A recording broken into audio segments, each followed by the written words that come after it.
आज आमच्याकडे वातावरण असं काही भारी होतं, पण माझा अवतार ना असं काही झालं होतं. म्हणलं चला हा अवतार उद्या छान दिसला पाहिजे म्हणून थोडंसं पार्लरमध्ये गेले. पार्लरमध्ये जाऊन करून करून करणार काय, फक्त ॲब्रो, कारण की पोरांचे फोनवर फोन चालू होते. पटकन ॲब्रो केला. त्यानंतर आम्हाला संध्याकाळी परत बाहेर जायचं होतं उद्याच्या गोष्टी घेण्यासाठी.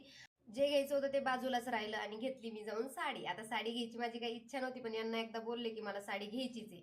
ते बोलले ठीक आहे चालेल. 1,000 रुपयापर्यंत मी ती साडी घेतली आणि छान होती. लगेच मी अस्तर ते घेतलं तिथून.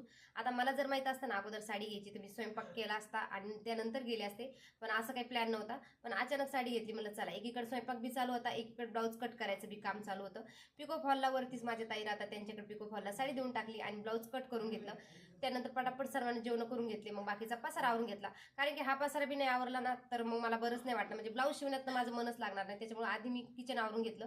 सर्वांना पावसाळ्यात इतका प्रॉब्लेम होतो कपड्यांचा, पण मला काही त्रास नाही तसा, कारण की माझ्या बाहेर पत्र आहे, तिथं दिवसभर कपडे सुकता. जे ओले राहिले तर ते मग आमच्या समूच्या झोक्यावर सगळे एक एक कपडे त्याच्या झोक्यावर टाकून दिले की रात्रभर फॅननं मस्तपैकी सुकतात. आता म्हणलं चला पटकन ब्लाऊज शिवायला घेऊ. समर्थ इकडे तिकडे खेळत होता, तोपर्यंत माझा अर्धा ब्लाऊज झाला होता. पण त्यानंतर त्याचा त्रास द्यायला परत चालू झाला की मम्मा चल आपल्याला झोपायचंय. इथं वाजले होते 12:30. मग मी त्यानंतर झोपले होते. चला तर बाय सर्वांना. श्री स्वामी समर्थ.